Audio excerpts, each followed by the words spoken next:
नमस्कार। सबैलाई छोटो जानकारी गराउँ। आज मङ्गलबार हो र सधैँझैँ अन्य विशेष कुराहरू नलिएर म आज विशेष गरेर मेरो पुस्तकहरूबारे छोटो चर्चा गर्न गइरहेको छु। र अहिले भर्खरै मात्र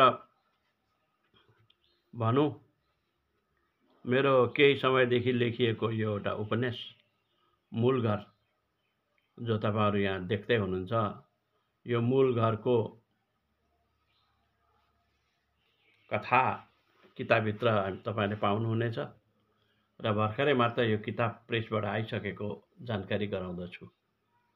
यो किताब हो मूल घर, मेरो उपन्यास। र अर्को सँगसँगै पहिला मैले अमृत रस नाम गरेको पुस्तक तयारी गरेको थिएँ। त्यसमा जम्मा 85वटा शीर्षकहरू थिए भने अहिले त्यसको दोस्रो सङ्कलन, अमृत रसको दोस्रो सङ्कलनको नाम हाम्रो संस्कृति, हाम्रो सभ्यता भनेर अर्को नयाँ किताब पनि निक्लेको छ। यो दोस्रो सङ्कलन हो। यो आध्यात्मिक पुस्तक। यसमा जम्मा पहिलाकोमा 85वटा थिए भने यो पुस्तकमा जम्मा तपाईँहरूलाई म अवगत गराउन चाहन्छु। जम्मा यसमा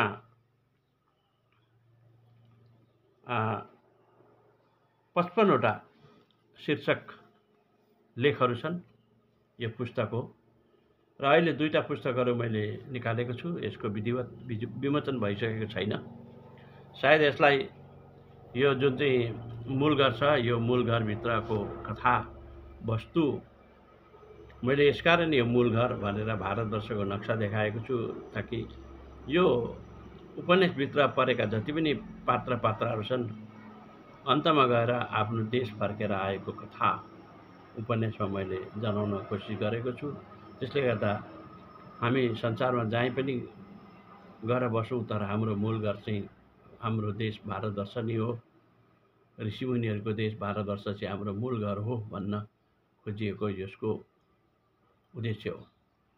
र यो जुन अर्को पुस्तक जुन चाहिँ मैले अहिले भने, हाम्रो संस्कृति, हाम्रो सभ्यतामा 55वटा लेख सङ्ग्रह छन्। र योभन्दा पहिलाको पुस्तक पनि तपाईँहरूलाई म देखाउन चाहन्छु।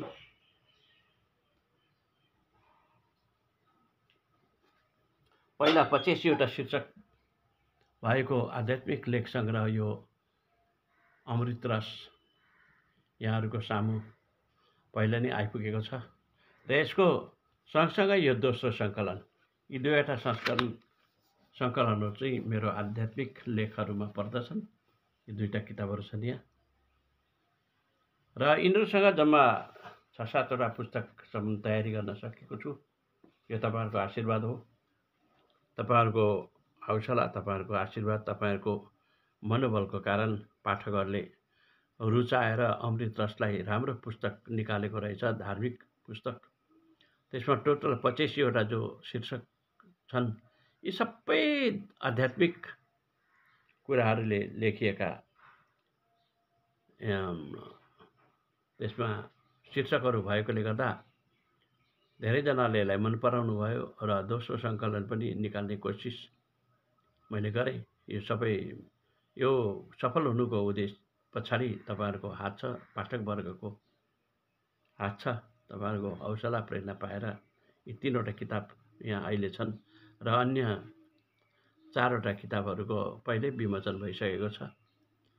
एउटा दर्शन भनेर एउटा लेख छ। त्यस पछाडि मेरो पहिलो कथा सङ्ग्रह बिरुसर पनि निक्लेको छ। र त्यस पछाडि अर्को बिबी मुरिङलाको अथक साधक भनेर जीवनी लेखेको छ। अनि कविता एउटा कविता सङ्ग्रह निक्लेको छ भने 2टा आध्यात्मिक लेख र एउटा उपन्यास गरेर जम्मा मैले नेपाली साहित्य समाजमा 7वटा पुस्तक दिन सकेको छु। यो सबै फेरि पनि म तपाईँहरूलाई भन्छु, यो सबै तपाईँहरूको आशीर्वादको कारण, तपाईँहरूको प्रेरणा, तपाईँहरूको असल सुझावको कारण पुस्तक निकाल्न सफल भएको छु। र यो दुईटा हाम्रो संस्कृति, हाम्रो सभ्यता र मेरो मूल घरको विधिवत विमोचन जुन महिनामा मात्र हुने सङ्केत पाइएकोले गर्दा अहिले तपाईँहरूलाई सानो सूचना मात्रै दिएको छु र जहाँ पनि विमोचन हुन्छ आइदिनु होला, हौसला बढाइदिनु होला भन्दै यो कुरालाई अझ यहीँ राख्न चाहन्छु। धन्यवाद।